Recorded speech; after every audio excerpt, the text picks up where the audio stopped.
just take a short moment of quiet together.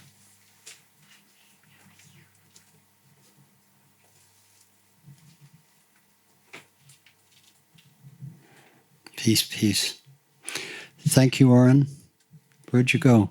Oh, there you are. Oren, that was beautiful. Thank you very, very much. Truly beautiful.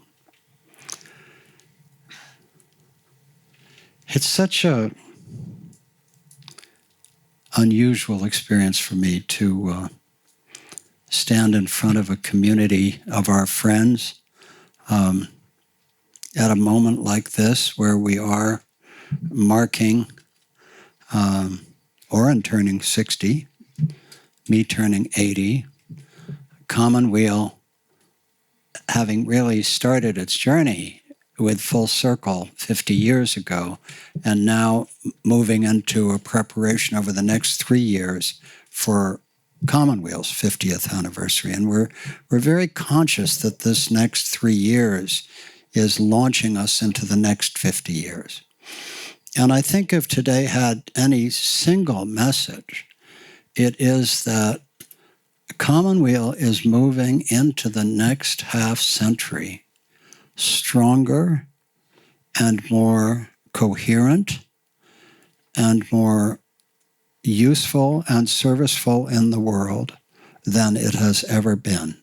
And that it is moving into this future with the full support of all the elders who have been there at the start, and that we feel such a deep joy that Oren and his stewardship council and our board of directors and our staff, our program directors and our staff, have forged a community of service to life that really deserves to continue for the next half century. So marking that moment is an unusual experience. And I want explicitly, before I do anything else, to acknowledge just a couple of people, but above all, my wife and partner of the last 40 years, Cheryl Patton, who is sitting there with our dog Francis, who has been part of Commonweal for 40 of its 40, actually more than 40 of its 47 years. And truly, I cannot express how grateful I am for our love and partnership. And I just want to thank you, Cheryl, for walking with me all these years. Yeah. And I also want to thank my brother Steve Lerner and his wife Sonia, who are here today. Steve was part of Commonweal since its inception. He ran the Research Institute. He did a tremendous body of work in environmental health and justice. We are almost biological twins, separated by 2.5 years. And you know, Steve, I'm just so grateful that we are brothers and we are here together today. And thank you for everything. So, yeah. And finally, I've already thanked Oren, and I just want to speak to the power of the community that Oren has gathered around him with the Stewardship Council and with Catherine Fulton and our board of directors and the entire community of Commonweal staff and volunteers and friends. Commonweal's unusual in the degree to which we depend on our friends for every form of support. Many nonprofits rely mostly on grants, but Commonweal has this core, significant, sometimes almost primary rooting in a community of friends who believe in our work and who are very close to us. So those are my expressions of gratitude. I was asked by Catherine Fulton to speak to the original vision of Commonweal as a center for healing ourselves and healing the earth. How, Catherine asked, has my understanding of that vision changed? This is an unusual talk for me. I get bored if I give the same talk more than twice. But this one is a truly wild talk because it's based on what I call wild cosmological speculation. It's a talk in the domain where I've felt most comfortable all my life, which is on the wild and dangerous frontiers of knowledge. It's a talk about healing in the Anthropocene, which means the man-made period in the history of the earth, which is also the current sixth great spasm of extinctions in the history of the earth. And it's based on 4 wild speculations that I have found true all my life. Since we're talking about healing ourselves and healing the earth, the first is that love is the greatest healer to be found. The second is that kindness is love with its work boots on. The third is that kindness, courage, consciousness, and commitment to service are the most interesting ways to live in troubled times. And the fourth is that while the arc of history is long, it actually does bend toward justice, because justice, as Cornel West reminds us, is what love looks like in the public sphere.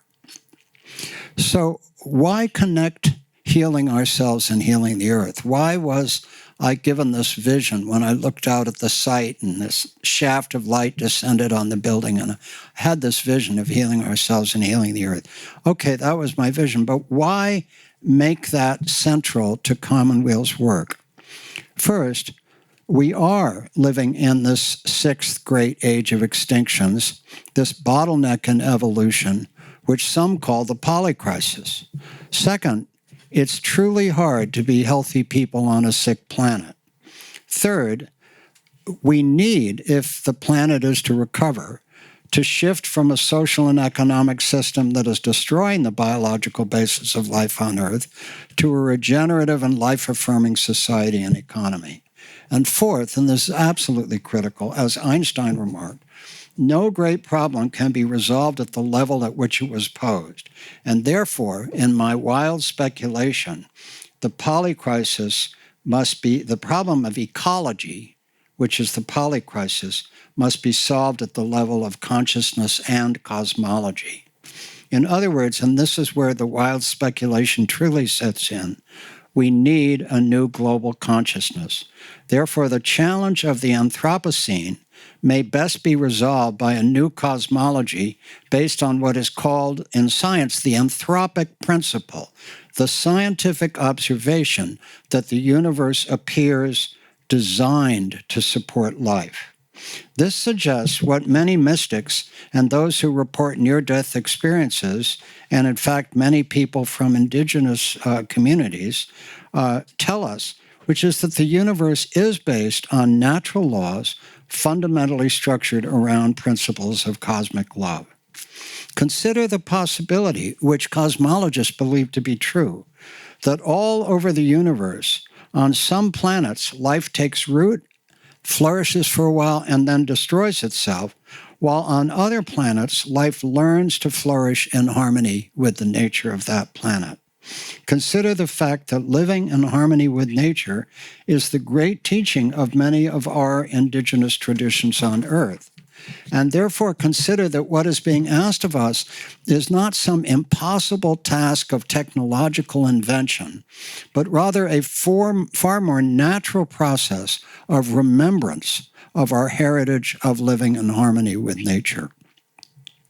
So then I'd like to back up and make 7 points about healing itself, having started with this cosmological speculation. The first is simply the origin of the word healing is ancient, and it means to make whole, to make holy, and to be of good omen. So the mysterious and even sacred nature of healing has been part of human understanding since the start. The science on healing has transformed over the past half-century. It's added immensely to modern medicine and equally to our understanding of life itself. The science also demonstrates that the social and environmental forces such as inequities and social bonds, inequities on the downside, social bonds on the upside, are among the most powerful determinants of health. And further, the science shows us that a sense of agency, which many people do not have, of being able to make a difference in your life, is a critical dimension of healing. Further, the science demonstrates the immense power of self-care and integrative approaches to health, of family, friends, fitness, food, and faith or focus. Or in another version, eating well, moving more, sleeping well, reducing stress, and finding love and support. But outside all of this, which the science demonstrates, outside the Western scientific, materialist, reductionist paradigm, the indigenous people of the world have always recognized invisible energies for healing. Forces like ki energy in traditional Chinese medicine, or the power of prayer, or the support of energies from nature or from beings beyond the visible stream. In the indigenous communities, this was their direct experience. It wasn't just a belief, it was their direct experience of how the world actually works. I find the reality of the invisible forces for healing understood by indigenous peoples.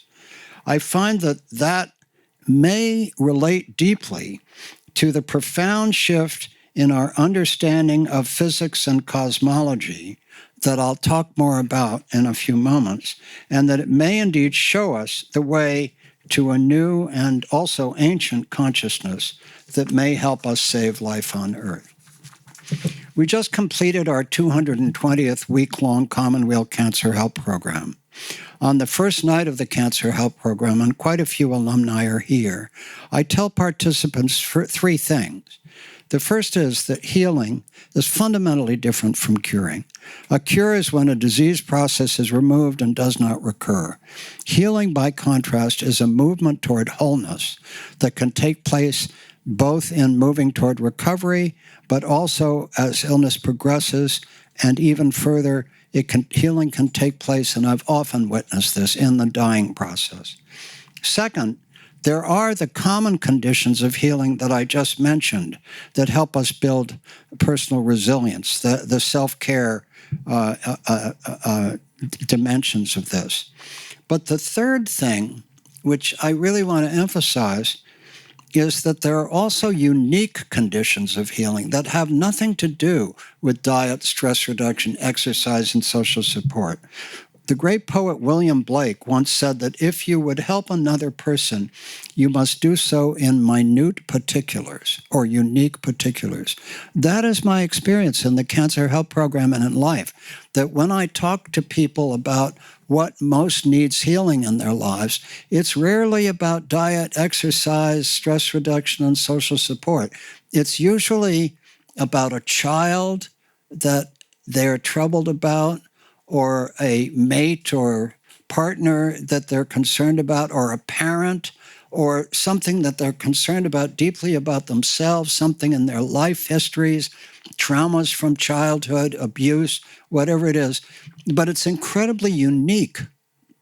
And therefore, the most powerful healing, which most reduces stress and brings people most into the fullness of life, are these incredibly unique qualities that we have. And so I believe deeply that the unique conditions of healing are even more important than the common pathways to healing, and that is indeed a secret to healing work with ourselves and with others. Now, I want to return to examine the word healing again, since it's so central to our mission of healing ourselves and healing the earth. And here are the problem issues. First, healing doesn't translate well into other language, as we found with our Healing Circles Global project. In German-speaking countries, for example, people believe that healing means you have to be sick in order to heal. And so people in German-speaking countries, and Healing Circles Global is now all over the world, really struggle with what to call it. The word healing doesn't work for them. Second, at the level of mental and emotional and spiritual healing, we often use the term as a synonym for what Carl Jung called individuation, what Parker Palmer calls leading an undivided life, what others call letting your soul speak. So in that sense, we're using healing in a metaphoric sense to refer to a set of developments that don't necessarily have to be called healing, if you follow me. That individuation, that letting the soul speak, that leading an undivided life, we don't need to use the word healing for those. And indeed, the mental, emotional, and spiritual dimension of healing don't have to be called healing. So I think that's a very important point. Yet finding a word comparable to healing that is accessible to both secular and spiritual mindsets, as well as across cultures, is a true challenge. We might have to face the fact that the right word may differ from culture to culture. Whatever the outcome for Oren and the community of whether we continue for the next half century to speak of healing ourselves and healing the earth, whatever the outcome, it seems to me that one truth remains. The word Commonweal itself means the well-being of the whole community, and we take that to mean the community of life on earth. Regardless of whether the word healing survives in our self-description, we are likely to continue to believe that we care about the community of life on earth, that we care about people and we care about the planet. Now, caring, like healing, has a very interesting etymology. You'll remember healing means wholeness or of good omen or holy. Caring, and I didn't know this, comes from an old word meaning grief, because grief evokes caring. But it also seems deeply linked to another like word, namely caritas, which means benevolence or love. And since love is the greatest healer, caring for people and caring for the earth has a certain power and a certain relationship to healing people and healing the earth that we might want to explore.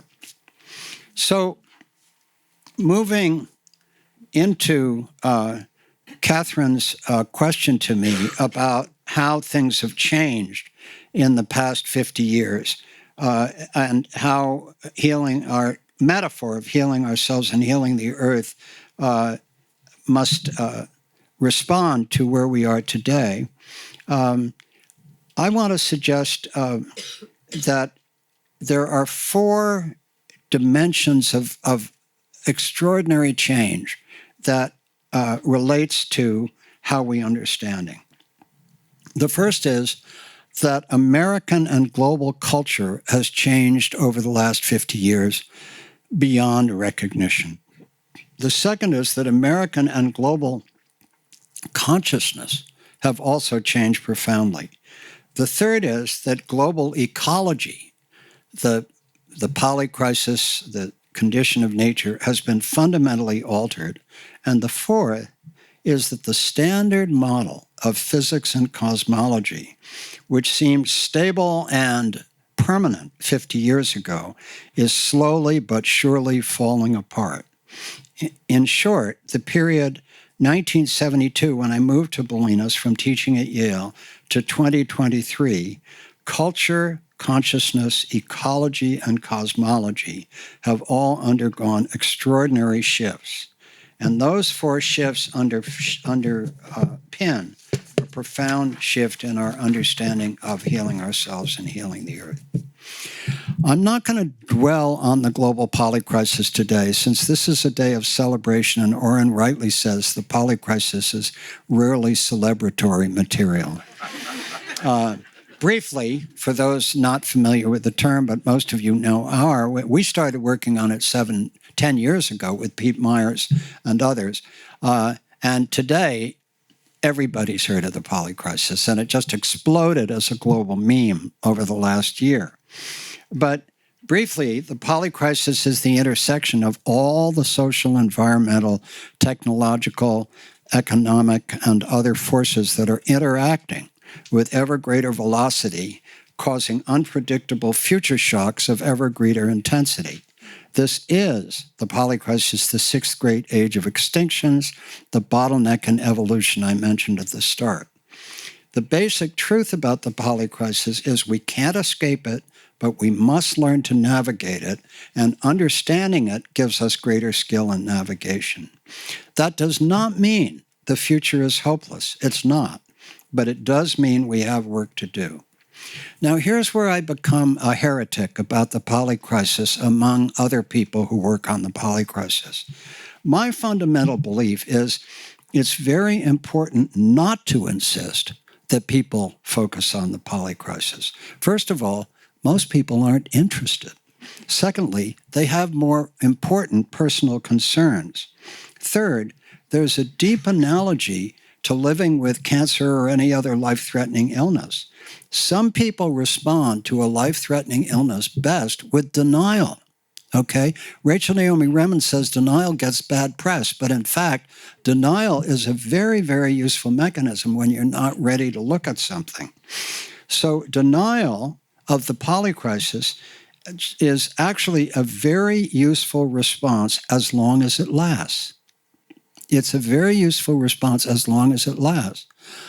When I go down to the beach and I look at all the young people down there with their surfboards and their babies and everything else, are they thinking about the polycrisis? No, they're not. They're thinking about the surf. They're thinking about their babies. They're thinking about, they know what difficult situation we're in. But a healthy dose of denial is a pretty darn good way to cope with the polycrisis in many, many respects. So we should not push the doom and gloom perspective, even if the science strongly suggests a very rough road ahead. For one thing, we cannot know for a fact that the dire prognosis will come to be. Secondly, there may be transformational new technologies or a transformation of consciousness that fundamentally change the prospects. And third, because the cosmological shift in our understanding of the universe may fundamentally shift consciousness in the direction it needs to go, these are three reasons why pushing doom and gloom does not seem to me to be the best strategy. That said, while the majority, perhaps even the large majority of people, can't or don't want to think about the polycrisis, it surely helps to have a significant minority give it careful attention so that as the polycrisis increasingly transforms our lives with climate change, pandemics, financial crises, political crises, and wars without end, we are giving the best thought we can to help guide the way through. Now I come to what interests me the most these days, as I said at the start, which is speculative cosmology, the intersection of ecology, cosmology, culture, and consciousness, the four major revolutions or evolutions I mentioned earlier. And here's the crux of it, that this is the crux of the whole thing, that just as the Anthropocene is destroying life on Earth, so the possibility of an anthropic principle cosmology suggests the whole universe is designed to support life, and it very likely exists throughout the universe. Many physicists and cosmologists believe we are on the cusp of what Thomas Kuhn calls a scientific revolution of the most fundamental kind. Some scientists believe we may discover that consciousness and not material matter is primary in the cosmos. As one physicist put it, the more we look at the cosmos, the more it appears to be one immense thought. Physicists calculate there are billions of planets suitable to support life. Meteors carry the building blocks of life when they crash onto suitable planets. In fact, the great physicist Fermi formulated what is known as Fermi's paradox, which is, if life is so easy to create in the universe, why haven't we been visited? One answer to that is that most life destroys itself when a planet reaches a certain level of technology. A second is, we may look like a rough neighborhood, so other civilizations are keeping their distance. A third comes from the indigenous traditions, which claim they actually are descended from star people and have been visited by star people for millennia. But the fourth answer, which is why it's called Fermi's paradox, is we don't know. We don't know why we haven't. If life is so easy, we don't know why we haven't been visited. Now, of course, there's various speculation about being visited going on these days, but that's another matter. You know, the fact is we don't know. That's where we are. So the physicist John Wheeler, one of the greatest physicists of the century, conceived of a variant of the anthropic principle, which fascinates me, which is called the participatory anthropic principle. His thesis is that not only does the universe appear designed to support life, but indeed our thoughts, and my friend and colleague Walter Murch adds not only our thoughts, but perhaps the presence of life on Earth, that our thoughts or the participation of life in the universe may help shape the universe. Now, if that's not a mind-blowing thought, just think about it. But Wheeler based that on studies of what happens to light when it goes through a screen before it hits, a place that it's going to be measured.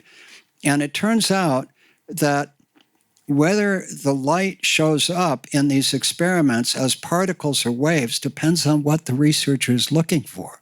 And so Wheeler developed this study where he waited until the light had decided, with the researcher's help, whether it wanted to be a wave or a particle. And then the researcher went in and looked for the opposite, and it turned back into what he was looking for, okay? So to Wheeler, that suggested that our thought is a primary participant in how the stuff of the universe actually works, all right?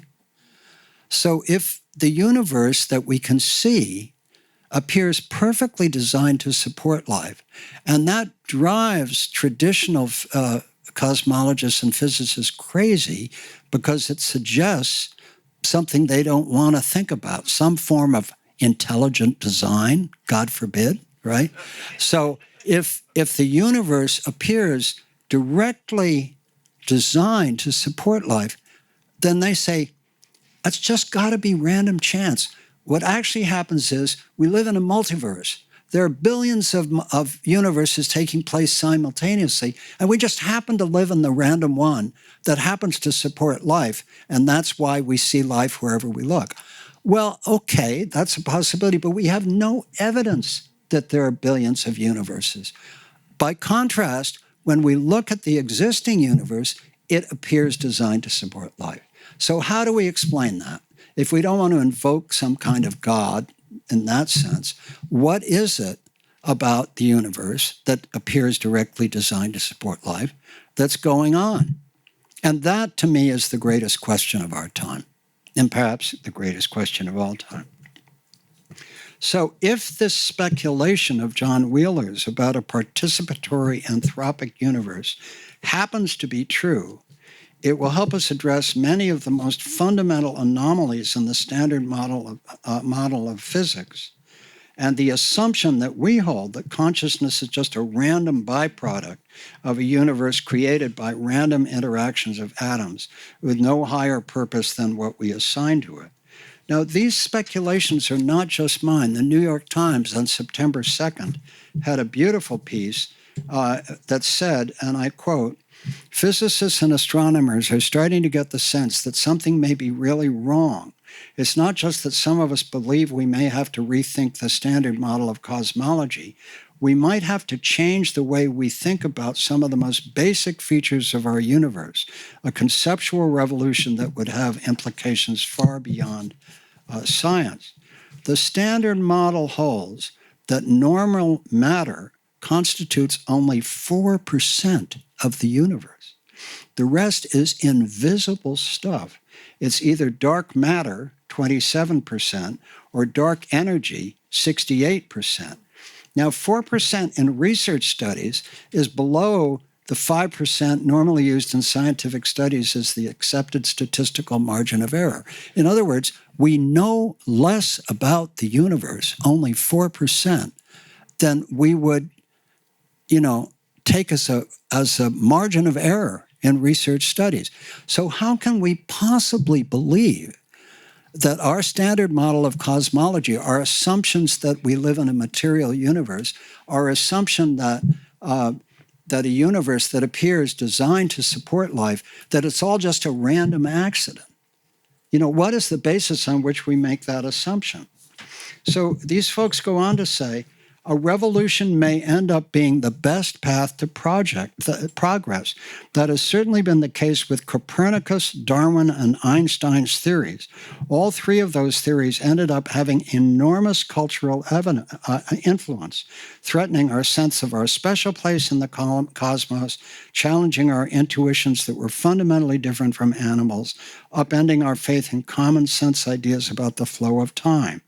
Any scientific revolution of the sort kind we're imagining would presumably have comparable reverberations.